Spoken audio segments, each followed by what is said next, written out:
നല്ലവൻ, എല്ലാം നന്മയ്ക്കായി മാറ്റും സ്നേഹിതൻ. കാൽവരിയിൽ എൻ്റെ ശിക്ഷയേറ്റ രക്ഷകൻ, തുല്യമില്ല സ്നേഹത്തെ വാഴ്ത്തിടുന്നു ഞാൻ. എൻ്റെ യേശു എന്നും എനിക്കെത്ര നല്ലവൻ, എല്ലാം നന്മയ്ക്കായി മാറ്റും സ്നേഹിതൻ.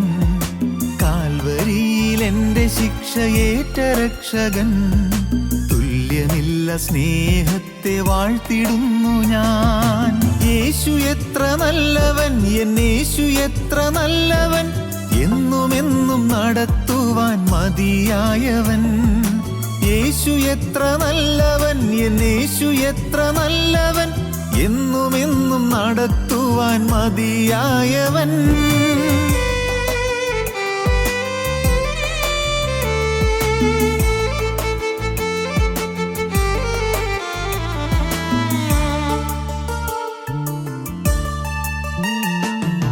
അനുഗ്രഹങ്ങൾ അനവരതം അനുഭവിക്കയിൽ, കാണുന്നതിൻ മറുവിലയാമരക്കുരിശതിൽ. തിരുനിണത്തിനാലൻ പാപം കഴുകി മാറ്റിയ അരുമനാഥനായി സമർപ്പിച്ചിടുന്നെന്നെയും. അനുഗ്രഹങ്ങൾ അനവരതം അനുഭവിക്കയിൽ, കാണുന്നതിൻ മറുവിലയാമരക്കുരിശതിൽ. തിരുനിണത്തിനാലൻ പാപം കഴുകി മാറ്റിയ അരുമനാഥനായി സമർപ്പിച്ചിടുന്നെന്നെയും. യേശു എത്ര നല്ലവൻ, എന്നേശു എത്ര നല്ലവൻ, ക്രൂശിലെനിക്കായി മരിച്ച നല്ല ഇടയൻ. യേശു എത്ര നല്ലവൻ, എന്നേശു എത്ര നല്ലവൻ, ക്രൂശിലെനിക്കായി മരിച്ച നല്ല ഇടയൻ.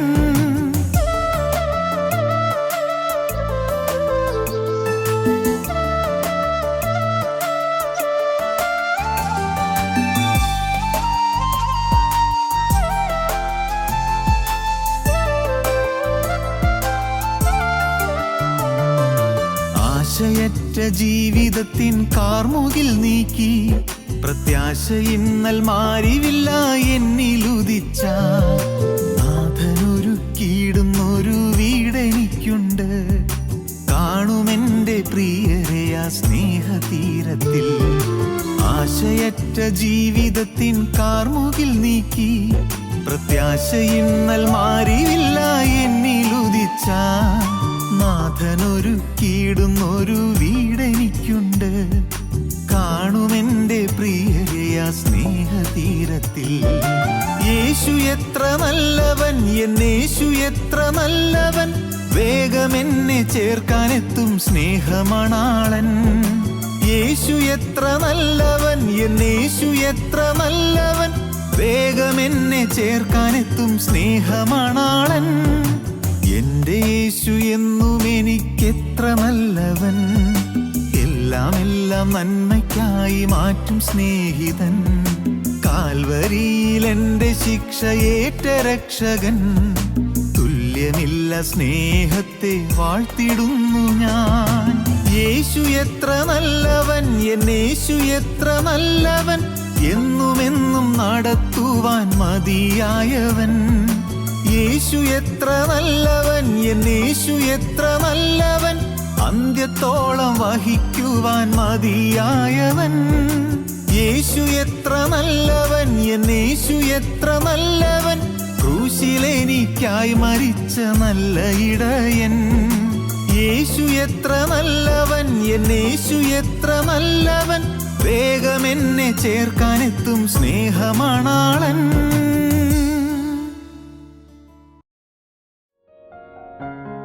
ഞങ്ങളും ക്രൂശിക്കപ്പെട്ട ക്രിസ്തുവിനെ പ്രസംഗിക്കുന്നു. ദൈവ തിരുനാമത്തിന് മഹത്വം ഉണ്ടാകട്ടെ. ഫിലിപ്പിയർക്ക് എഴുതിയ ലേഖനം 1-ാം അധ്യായം 21-ാം വാക്യം മുതൽ, എനിക്ക് ജീവിക്കുന്നത് ക്രിസ്തുവും മരിക്കുന്നത് ലാഭവുമാകുന്നു. എന്നാൽ ജഡത്തിൽ ജീവിക്കുന്നതിനാൽ എൻ്റെ വേലയ്ക്ക് ഫലം വരുമെങ്കിൽ ഏത് തിരഞ്ഞെടുക്കേണ്ടു എന്ന് ഞാൻ അറിയുന്നില്ല. ഇവ രണ്ടിനാലും ഞാൻ ഞെരുങ്ങുന്നു. വിട്ടുപിരിഞ്ഞ് ക്രിസ്തുവിനോടുകൂടെ ഇരിപ്പാൻ എനിക്ക് കാംക്ഷയുണ്ട്. അത് അത്യുത്തമമല്ലോ. എന്നാൽ ഞാൻ ജഡത്തിലിരിക്കുന്നത് നിങ്ങൾ നിമിത്തം ഏറെ ആവശ്യം. ഇങ്ങനെ ഉറച്ചുകൊണ്ട് നിങ്ങളുടെ വിശ്വാസത്തിൻ്റെ അഭിവൃദ്ധിക്കും സന്തോഷത്തിനുമായി തന്നെ ഞാൻ ജീവനോടിരിക്കുമെന്നും നിങ്ങളോട് എല്ലാവരോടും കൂടെ ഇരിക്കുമെന്നും അറിയുന്നു. എനിക്ക് ജീവിക്കുന്നത് ക്രിസ്തുവും മരിക്കുന്നത് ലാഭവുമാകുന്നു. ജഡത്തിൽ ജീവിക്കുന്നതിനാൽ എൻ്റെ വേലയ്ക്ക് ഫലം വരുമെങ്കിൽ ഏത് തിരഞ്ഞെടുക്കേണ്ടു എന്ന് ഞാൻ അറിയുന്നില്ല. മരണമാണോ തിരഞ്ഞെടുക്കേണ്ടത്, ജീവനാണോ തിരഞ്ഞെടുക്കേണ്ടത്, എനിക്കറിയാൻ വയ്യ. ഏതാണ് ഫലപ്രദം? ഈ ശരീരത്തിലിരിക്കുന്നതാണോ പ്രയോജനം? ദൈവത്തിൻ്റെ വേലയ്ക്ക് ആവശ്യം? ഞാൻ തയ്യാറാണ്. അല്ല, എനിക്ക് അത്യുത്തമം വിട്ടുപിരിഞ്ഞ് ക്രിസ്തുവിനോടുകൂടെ ഇരിക്കുന്നതാണ്. വിട്ടുപിരിഞ്ഞ് ക്രിസ്തുവിനോടുകൂടെ ഇരിപ്പാൻ എനിക്ക് കാംക്ഷയുണ്ട്. അത് അത്യുത്തമമല്ലോ. എന്തൊരു പ്രത്യാശയാണ്, എന്തൊരു പ്രാഗൽഭ്യമാണ്. വിട്ടുപിരിഞ്ഞ് ക്രിസ്തുവിനോട് ഇരിപ്പാൻ എനിക്ക് അതിയായി ആഗ്രഹമുണ്ട്, അത്യാകാംക്ഷയുണ്ട്. അത്യുത്തമമാണത്. പ്രിയപ്പെട്ടവരെ, മനുഷ്യ സഹജമായ ചിന്ത ഭൂമിയിൽ പിന്നെയും പിന്നെയും ജീവിക്കണമെന്നാണ്. അതിൽ തെറ്റുണ്ടെന്നല്ല, ജീവിക്കണമല്ലോ. ഈ ഭൂമിയിൽ ദൈവം തരുന്ന ആയുഷ്കാലം നാം ജീവിക്കണം. രണ്ട് കാര്യങ്ങൾക്ക് വേണ്ടി. എന്തെല്ലാമാണ് രണ്ട് കാര്യങ്ങൾ? ഒന്ന്, നമുക്ക് കർത്താവ് തരുന്ന ശുദ്ധീകരണം പൂർണ്ണമായി അനുഭവിക്കണം. ശരീരത്തിലിരിക്കുമ്പോഴേ അത് കിട്ടൂ. കടന്നു ചെന്നതിന് ശേഷം പിന്നെ ശുദ്ധീകരണമില്ല. കടന്നു ചെന്നതിന് ശേഷം വീണ്ടെടുപ്പില്ല. കടന്നു ചെന്നതിന് ശേഷം നീതീകരണമില്ല. ശരീരത്തിലിരിക്കുമ്പോൾ നീതീകരണം പ്രാപിക്കണം. ശരീരത്തിലിരിക്കുമ്പോൾ വീണ്ടെടുപ്പ് പ്രാപിക്കണം. ശരീരത്തിലിരിക്കുമ്പോൾ നിത്യരക്ഷ സ്വായത്തമാക്കണം. ശരീരത്തിലിരിക്കുമ്പോൾ വിശുദ്ധീകരണം പ്രാപിക്കണം. അത് ശരീരത്തിൽ വെച്ചേ പറ്റൂ, ശരീരം വിട്ടാൽ പറ്റില്ല. ശരീരത്തിലിരിക്കുന്നത് അതുകൊണ്ട് ഏറെ ആവശ്യം ശുദ്ധീകരണം തികഞ്ഞു വരാൻ, മുഴുവനും ശുദ്ധീകരിക്കപ്പെടാൻ. കർത്താവേ, അതിന് എനിക്ക് ശരീരത്തിലിരിക്കണം, എനിക്ക് പെട്ടെന്ന് മരണം വരരുത്. രണ്ട്, കർത്താവേ, എനിക്ക് നിൻ്റെ വേല ചെയ്യണം. ഈ ഭൂമിയിൽ വെച്ച് ഞാൻ ചെയ്യാൻ നീ ഉദ്ദേശിച്ചിട്ടുള്ള വേല അത് മുഴുവനും തികയ്ക്കാൻ, നിൻ്റെ വേല ശുശ്രൂഷ നിറപടിയായി നിവർത്തിക്കാൻ, ഒന്നും ബാക്കി വയ്ക്കാതെ പൂർത്തീകരിക്കാൻ എനിക്ക് ഈ ശരീരത്തിലിരിക്കണം. പ്രിയപ്പെട്ടവരെ, വേറൊന്നിനും വേണ്ടിയല്ല. ദൈവത്തിന് സ്തോത്രം. എന്തിനു വേണ്ടി ജീവിക്കണം? എന്താണ് ലക്ഷ്യം? അനേകർക്ക് ലക്ഷ്യബോധമില്ല. അനേകർ ചിന്തിക്കാറില്ല എന്തിനാണ് ജീവിക്കുന്നത്. ജീവിക്കാൻ. എന്തിനാണ് ജീവിക്കുന്നത്? ഏതാനും പിള്ളേരിങ്ങനെ സ്കൂളിൽ പോകുമായിരുന്നു വായിച്ചിട്ടുണ്ട്. എവിടെ ഒരു കഥ വായിച്ചതാണ്. പിള്ളേർ സ്കൂളിൽ പോകുന്നു. ഉടനെ ഒരു ദൈവദാസൻ ചേർന്ന് നടന്നു. മക്കളെ, നിങ്ങൾ എങ്ങോട്ടാണ് പോകുന്നത്? ഞങ്ങളിപ്പോൾ സ്കൂളിൽ പോവുകയാണ്. നിങ്ങൾ എന്തിനാ? പഠിക്കാൻ. എന്നിട്ട് പഠിച്ചിട്ടോ? പഠിച്ചിട്ട് ഞങ്ങൾ പഠിച്ച് പാസ്സാകും. എന്നിട്ട് ഞങ്ങൾ 10ാം ക്ലാസ്സൊക്കെ പാസ്സാകും. ശരി മക്കളെ, അത് കഴിഞ്ഞ് ഞങ്ങൾ കോളേജിലൊക്കെ പഠിക്കും. പിന്നെ ഞാൻ കോളേജിൽ പഠിച്ചിട്ട് പിന്നെയും കൂടുതൽ പഠിക്കാൻ നോക്കും.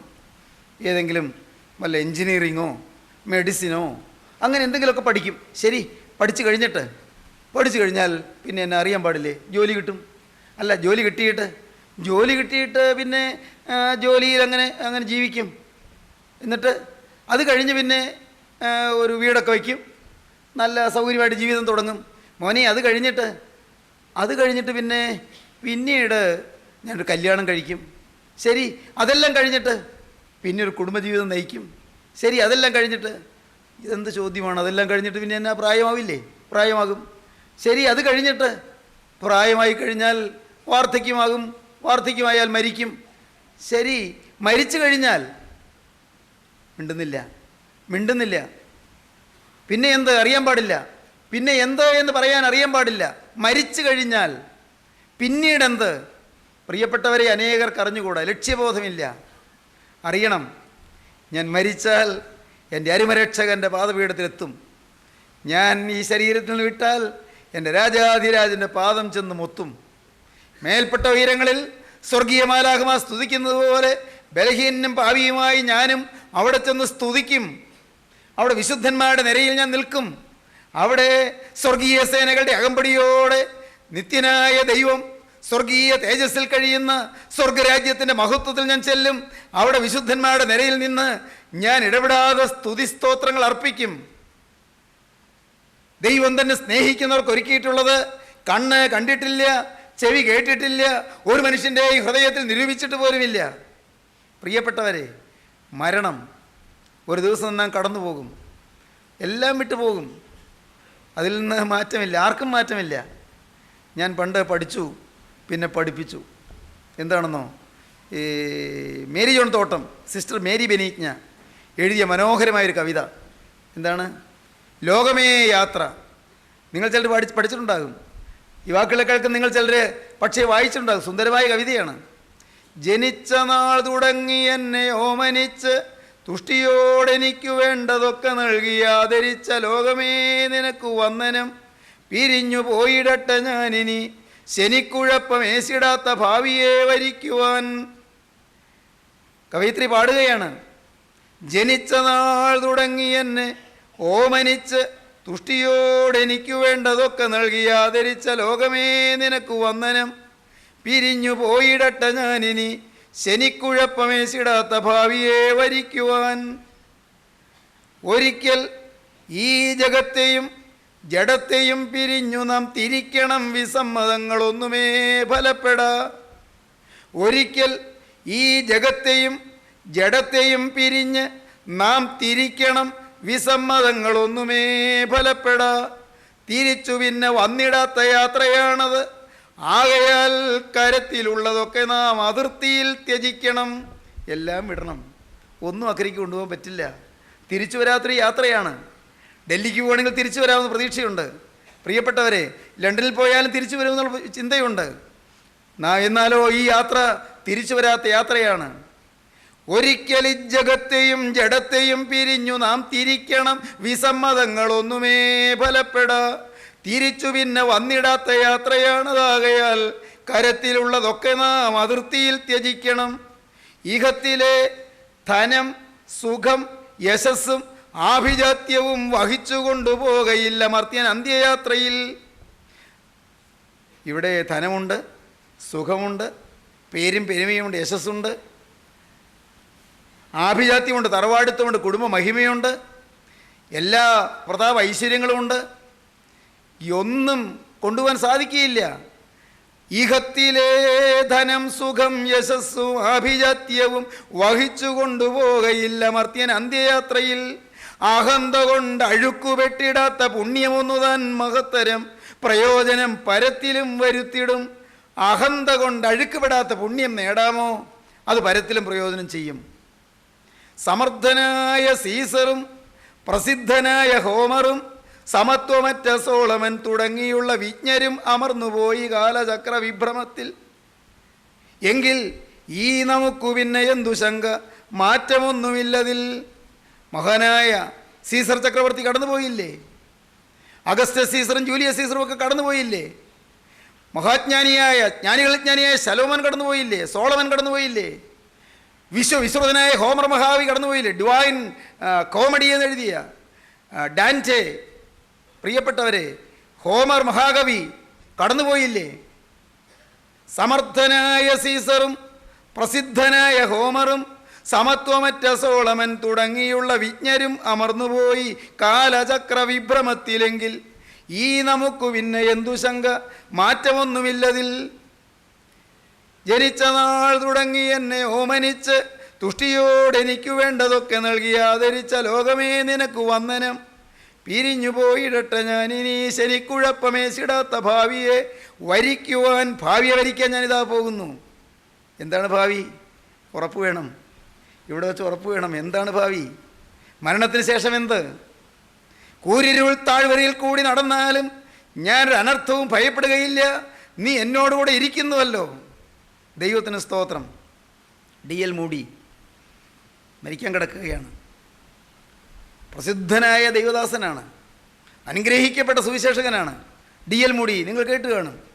മരിക്കാറായി കിടക്കുകയാണ്, മരണത്തോടടുത്ത് വരുന്നു. വെളുപ്പം കാലത്ത് ഞെട്ടി എഴുന്നേറ്റു. എന്തോ ഒരു ശബ്ദം മാറിയതുപോലെ മോൻ എണീറ്റു. William, D.L. മൂഡിയുടെ ഭാര്യ എഴുന്നേറ്റു.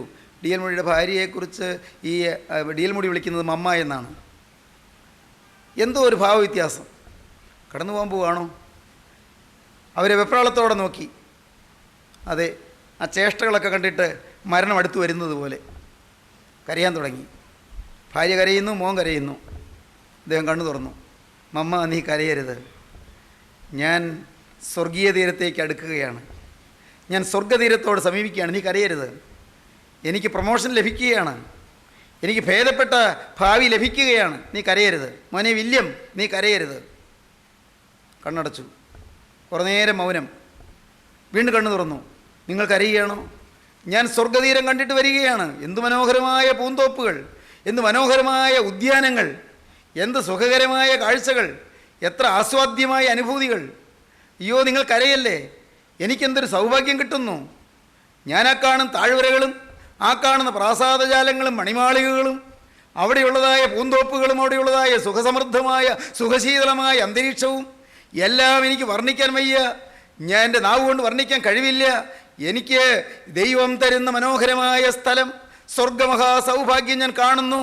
നിങ്ങൾ കരയല്ലേ? ദൈവത്തിന് സ്തോത്രം. ഏതാനും സമയം കൂടി കിടന്നു. വീണ്ടും അവസാനം കണ്ണു തുറന്നു. ഒടുവിലായി അദ്ദേഹം പറഞ്ഞു, നിങ്ങൾ സമാധാനത്തോടിരിക്കണം, ഞാൻ പോകട്ടെ. എൻ്റെ കർത്താവ് കരം നീട്ടി നിൽക്കുന്നു. അവൻ്റെ കരങ്ങളിലേക്ക് ഞാനിതാ എന്നെ തന്നെ കൊടുക്കുന്നു. ദൈവത്തിന് സ്തോത്രം. പിന്നെ ആ കണ്ണു തുറന്നില്ല. ദൈവമക്കളെ, സമാധാനത്തിൻ്റെ അന്ത്യം, എ പ്ലസൻറ്റ് ഡിപ്പാർച്ചർ, സന്തോഷത്തോടെയുള്ള ഒരു വേർപാട്, സന്തോഷത്തോടെ ഒന്ന് വേർപിരിയാൻ സാധിക്കുക. എൻ്റെ ബഹുമാന്യ സഹോദരങ്ങളെ, ഞാൻ നിങ്ങളോട് പറയട്ടെ, നാം ഈ ലോകത്ത് കുറേ കാലം ജീവിച്ചു. ഒരു ദിവസം നാം കണ്ണടയും. സന്തോഷത്തോടെ കടന്നു പോകാൻ സാധിക്കണം. നേടേണ്ടത് നേടിയിട്ട് കടന്നു പോകണം. സമ്പാദിക്കേണ്ടത് സമ്പാദിച്ചിട്ട് കടന്നു പോകണം. എന്താണ് സമ്പാദിക്കേണ്ടത്? ഒരേ ഒരു സ്വത്തേ ഉള്ളൂ സമ്പാദിക്കേണ്ടത്. ഭൂമിയല്ല, നിലംപുരിടങ്ങളല്ല, കെട്ടിടങ്ങളല്ല. സഹോദരങ്ങളെ, എന്താണ് സമ്പാദിക്കേണ്ടത്? വിദ്യാഭ്യാസമല്ല, എല്ലാം സമ്പാദിച്ചുകൊള്ളൂ. ഡിഗ്രികളല്ല, പദവികളല്ല, പ്രൗഢികളല്ല, സാമൂഹികമായ ഔന്നത്യങ്ങളല്ല, പേരും പെരുമയും ആഠ്യത്വവും പ്രതാപവുമല്ല. എല്ലാം ആയിക്കൊള്ളട്ടെ, പക്ഷേ സമ്പാദിക്കേണ്ട ഒന്നുണ്ട്. അത് കർത്താവായ യേശു ക്രിസ്തുവാണ്. പഴയകാലത്തെ ധന്യനായ പാട്ടുകാരൻ പാടി, സാധു കൊച്ചുഞ്ഞുദേശി പാടി, എൻ്റെ സമ്പത്തെന്ന് ചൊല്ലുവാൻ വേറെയില്ലൊന്നും, നാഥാ യേശു മാത്രം സമ്പത്താകുന്നു. എൻ്റെ സമ്പത്ത് യേശു മാത്രം. ദൈവമക്കളെ, ഇത് നിങ്ങൾക്ക് പറയാൻ പറ്റുമോ? പറയാൻ സാധിക്കുമോ? ഇല്ലേ? ഇന്ന് നിങ്ങളുടെ ഓരോരുത്തരുടെയും ജീവിതത്തിൽ വ്യക്തമായൊരു തീരുമാനത്തിലേക്ക് വരൂ. കർത്താവേ, കൂരിരുൾ താഴ്വരയിൽ കൂടി ഞാൻ കടന്നു പോകേണ്ടി വരും, പക്ഷേ ഞാൻ പതറുകയില്ല, ഞാൻ ഉലയുകയില്ല, ഞാൻ സംശയിക്കുകയില്ല, ഞാൻ പരിഭ്രമിക്കുകയില്ല, ഞാൻ ഭയപ്പെടുകയില്ല. നീ എന്നോടുകൂടെ ഇരിക്കുന്നുവല്ലോ. നിൻ്റെ വടിയും കോലും എന്നെ ആശ്വസിപ്പിക്കുന്നു. നിൻ്റെ വടിയും കോലും എന്നെ ആശ്വസിപ്പിക്കുന്നു.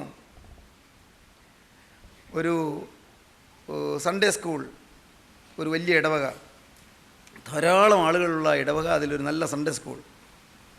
ആ സൺഡേ സ്കൂളിൽ പഠിച്ച ഒരു ചെറുപ്പക്കാരൻ വളർന്നു, നല്ലപോലെ പഠിച്ചുയർന്നു, നല്ല ജ്ഞാനിയായി വളർന്നു. അവൻ സാഹിത്യത്തിൽ ഡോക്ടറേറ്റ് സമ്പാദിച്ചു. സാഹിത്യത്തിൽ, തിയോളജിയിലും ഡോക്ടറേറ്റ് കിട്ടി. കൊള്ളാമല്ലോ. വേദശാസ്ത്രത്തിലും ഡോക്ടറായി, സാഹിത്യത്തിലും ഡോക്ടറായി. അവൻ ഇംഗ്ലീഷ് സാഹിത്യത്തിൽ ഡോക്ടറായി, വേദശാസ്ത്രത്തിലും ഡോക്ടറേറ്റ് കിട്ടി. വളരെ സമർത്ഥനാണ്, വളരെ ഇൻ്റലിജൻ്റാണ്, നല്ല ബുദ്ധിയുള്ള കുട്ടി. അവൻ റാങ്കോടുകൂടി അവൻ MA കഴിഞ്ഞതാണ്. പിന്നെ അവൻ ഡോക്ടറേറ്റ് മേടിച്ചു, പോസ്റ്റ് ഡോക്ടറൽ ബിരുദവും അവൻ സമ്പാദിച്ചു. എന്തു വേണ്ടു? സമ്പാദിക്കേണ്ടതുപോലെ പഠിത്തം സമ്പാദിച്ചു. അവനൊരിക്കൽ നാട്ടിൽ വന്നു. അപ്പോൾ ഇടവകയിലെ ആളുകളും സൺഡേ സ്കൂൾ അധ്യാപകരും സൺഡേ സ്കൂൾ കുട്ടികളും എല്ലാവരും കൂടെ അവനൊരു സ്വീകരണം കൊടുക്കാൻ തീരുമാനിച്ചു. വലിയൊരു സ്വീകരണം.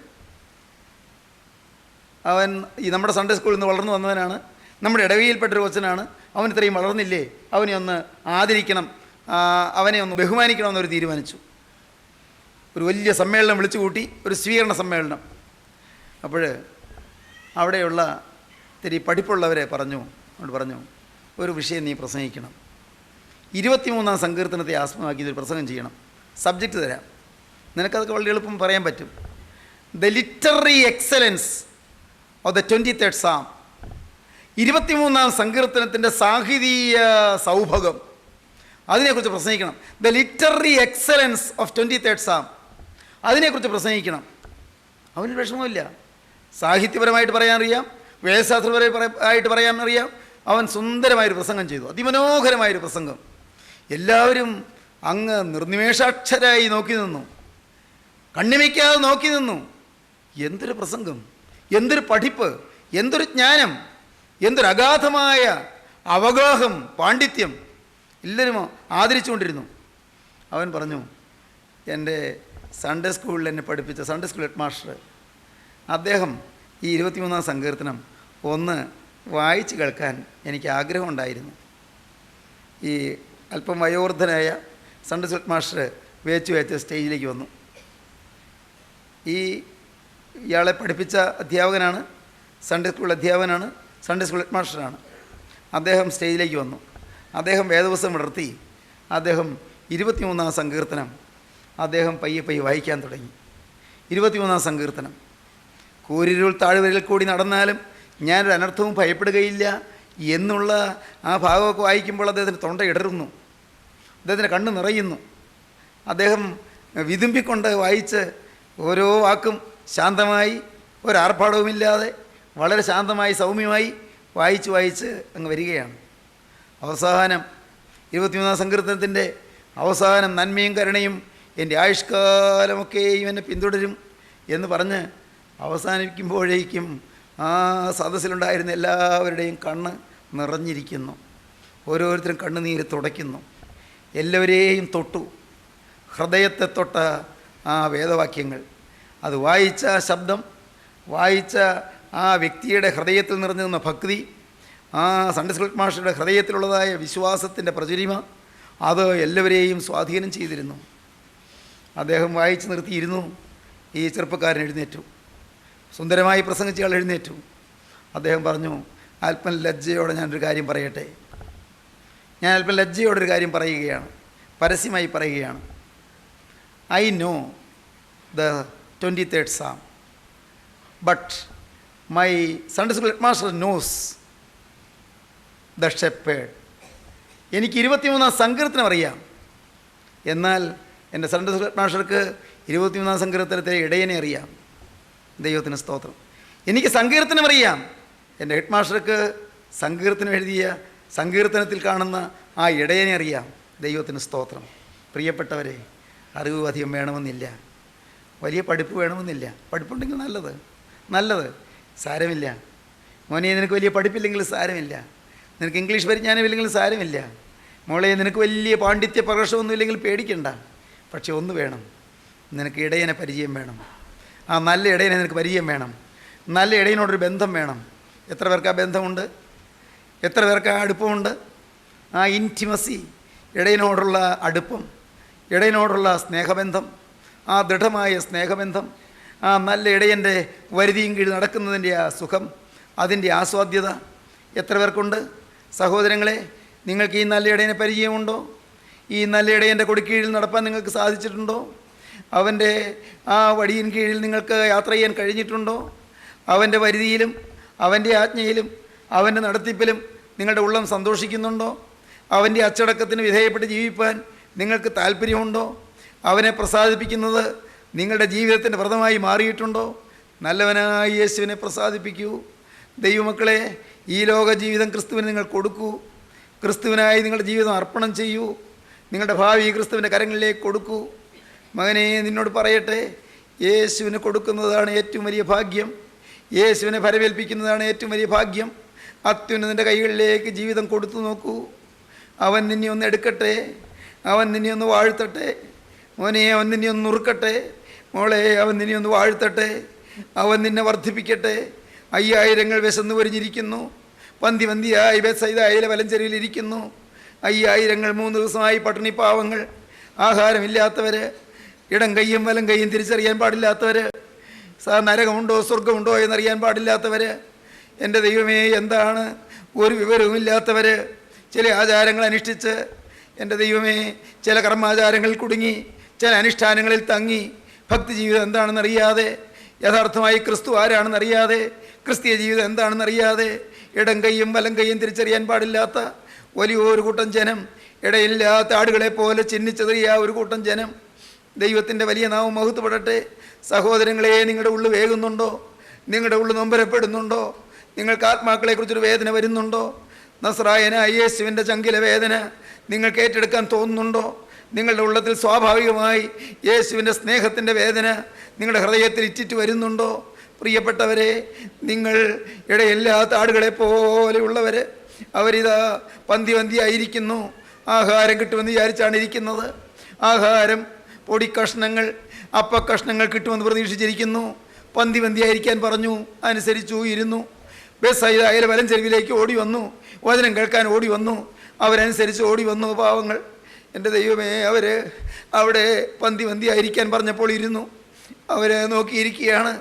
ഇപ്പോൾ കിട്ടും വയറു നിറയെ ആഹാരം, പ്രതീക്ഷയോടിരിക്കുകയാണ്. എവിടെ നിന്നാണ് ആഹാരം കിട്ടുന്നവർക്ക് അറിഞ്ഞുകൂടാ. വിശപ്പ് എങ്ങനെ മാറുമെന്നവർക്ക് അറിഞ്ഞുകൂടാ. ആ ബാലകൻ്റെ കയ്യിലെ 5 അപ്പവും 2 മീനും യേശുവിന് കിട്ടി. യേശു അതെടുത്തു, യേശു വാഴ്ത്തി, യേശു നുറുക്കി വിളമ്പുവാൻ ശിഷ്യന്മാരെ ഏൽപ്പിച്ചു. എൻ്റെ പ്രിയപ്പെട്ടവരെ, 12 ശിഷ്യന്മാർ 12 കൊട്ടയിൽ ധൃതഗതിയിൽ വിളമ്പാൻ തുടങ്ങി. ഒരു പ്രാവശ്യം വിളമ്പി, ജനം തിന്നുകയാണ്. അവർ ആർത്തിയോടെ തിന്നുകയാണ്.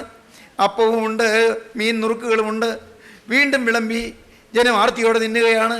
3ാമത് വിളമ്പി, മതി മതി മതി, വിശപ്പ് മാറി, വയറ് നിറഞ്ഞു. എല്ലാവരും പറയുകയാണ്, എൻ്റെ ദൈവമേ, ദൈവത്തിന് സ്തോത്രം. വിശന്ന് പൊരിയുന്ന ജനത്തിന് ആഹാരം കൊടുക്കാൻ പ്രിയപ്പെട്ടവരെ നിങ്ങൾക്ക് താല്പര്യമുണ്ടോ? നിങ്ങളുടെ ജീവിതത്തിന് സമർപ്പിക്കാൻ നിങ്ങൾക്ക് താല്പര്യമുണ്ടോ? ആത്മാക്കളെക്കുറിച്ചുള്ള വേദനയുടെ ആ സ്നേഹത്തിൻ്റെ നൊമ്പരത്തോടുകൂടെ നിങ്ങൾക്ക് ഇറങ്ങി പുറപ്പെടാൻ താല്പര്യമുണ്ടോ? കർത്താവിൻ്റെ വേല ചെയ്യാൻ നിങ്ങൾക്ക് താല്പര്യമുണ്ടോ? ആത്മാക്കളെ നേടണമെന്നുള്ളതായ വാഞ്ച നിങ്ങളെ ഹൃദയത്തെ ബാധിക്കുന്നുണ്ടോ? ദൈവത്തിന് സ്തോത്രം. ദൈവത്തിൻ്റെ വലിയ നാമം മഹത്വപ്പെടട്ടെ. സത്യ വെളിച്ചത്തിലേക്ക് അനേകരെ ആനയിക്കണം നിങ്ങളുടെ ഹൃദയം കൊതിക്കുന്നുണ്ടോ? വെളിച്ചം എന്താണെന്നറിയാതെ, നരകമുണ്ടോ എന്നറിയാതെ, സ്വർഗം എന്തെന്നറിയാതെ, ലോക ജീവിതത്തിൻ്റെ ലക്ഷ്യം എന്തെന്നറിയാതെ ഇതാ ബോധം നശിച്ചവരെ പോലെ ഒരു കൂട്ടം ജനങ്ങൾ ഇതാ ചുറ്റുപാടും പരസ്പരം മത്സരിച്ചും വഴക്കടിച്ചും പാപം ചെയ്തും മദ്യപിച്ചും പ്രിയപ്പെട്ടവരെ ഈ ലോകത്തിൻ്റെ സുഖഭോഗങ്ങൾ മുഴുകിയും നിത്യത എന്ത് എന്നറിയാതെ പോകുന്ന ഒരു വലിയ കൂട്ടം ജനങ്ങൾ. ഈ ജനങ്ങളെക്കുറിച്ച് നിങ്ങൾക്ക് വേദനയുണ്ടോ? എങ്കിൽ പ്രിയപ്പെട്ടവരെ, വിളമ്പിക്കൊള്ളുവാൻ നിങ്ങളെ തന്നെ വിട്ടുകൊടുക്കുവീൻ. വാഴ്ത്താൻ നിങ്ങളെ ഏൽപ്പിച്ചു കൊടുക്കുവീൻ. നുറുക്കുവാൻ നിങ്ങളെ വിട്ടുകൊടുക്കുവീൻ. അവൻ നിങ്ങളെ നുറുക്കട്ടെ, അവൻ നിങ്ങളെ വാഴ്ത്തട്ടെ, അവൻ അനേകർക്ക് ഭക്ഷണമാക്കി തീർക്കട്ടെ, അനേകരുടെ വിശപ്പ് അകറ്റട്ടെ, അനേകർക്ക് പോഷണം ലഭിക്കട്ടെ, അനേകർ ഈ താഴ്വരയിൽ ആനന്ദത്തോടെ സംതൃപ്തിയോടെ എഴുന്നേൽക്കട്ടെ. പ്രിയപ്പെട്ടവരെ, കുടുംബം അനുഗ്രഹിക്കപ്പെടട്ടെ, നിങ്ങളുടെ ജീവിതം അനുഗ്രഹിക്കപ്പെടട്ടെ, സ്വർഗീയ നാഥന്റെ അരിമകരം നിങ്ങളെ തലോടട്ടെ, പുതിയ ജീവിതം നിങ്ങൾക്ക് തരട്ടെ. കൂരിരുൾ താഴ്വരയിൽ കൂടി നടന്നാലും ഞാനൊരു അനർത്ഥവും ഭയപ്പെടുകയില്ല എന്ന് നിങ്ങൾക്ക് ഉറയ്ക്കുവാൻ സാധിക്കട്ടെ. സമർപ്പിക്കുവീൻ, ദൈവത്തോട് വാക്ക് പറയുവീൻ. ഇന്ന് യേശുവേ, എൻ്റെ ജീവിതം നിനക്ക് തരുന്നു. എന്നെ നീ എടുക്കണമേ, എന്നെ നീ ഉപയോഗിക്കണമേ, എന്നെ നീ തകർക്കണമേ, എന്നെ നിന്റെ ഹിതപ്രകാരം നിന്റെ കരങ്ങളിൽ എടുക്കണമേ. നമുക്ക് സമർപ്പിക്കാം, പ്രാർത്ഥിക്കാം. രക്ഷകനെ, ഞങ്ങളുടെ വാഴ്ത്തപ്പെട്ട പിതാവേ, സ്വർഗീയ പിതാവേ, കരുണയുള്ള കർത്താവേ, ഈ സമയത്തിനായി സ്തോത്രം. വചനം കേട്ട് എല്ലാവരെയും തലോടണമേ. വചനം കേട്ട് എല്ലാവരുടെയും ശിരസിൽ എൻ്റെ നാഥൻ്റെ ആണിപ്പാടൽ കരം വയ്ക്കണമേ. എല്ലാവരെയും ഇപ്പോൾ ആശ്വസിപ്പിക്കണമേ. രോഗികളെ സൗഖ്യമാക്കണമേ. മനോഭാരത്തിലിരിക്കുന്നവരെ സാന്ത്വനപ്പെടുത്തണമേ. ദുഃഖിച്ചും വലഞ്ഞും വിഷമിച്ചിരിക്കുന്നവർക്ക് ആശ്വാസം പകരണമേ. എല്ലാവരെയും അനുഗ്രഹിക്കണമേ. എല്ലാ നന്മകളാൽ നിറയ്ക്കണമേ. ശാപദോഷങ്ങൾ മാറ്റണമേ. നിത്യതയ്ക്ക് വേണ്ടി ഒരുക്കണമേ. നിത്യരക്ഷ കരഗതമാക്കുവാനുള്ള ഭാഗ്യം നൽകണമേ. കുടുംബങ്ങളെ അനുഗ്രഹിക്കണമേ. കുടുംബങ്ങളിലേക്ക് ശാന്തി പകരണമേ. തിരുനാമം മഹത്വപ്പെടുത്തണമേ. യേശുക്രിസ്തുവിൻ്റെ രക്ഷണീയമായ നാമത്തിൽ തന്നെ. ആമീൻ.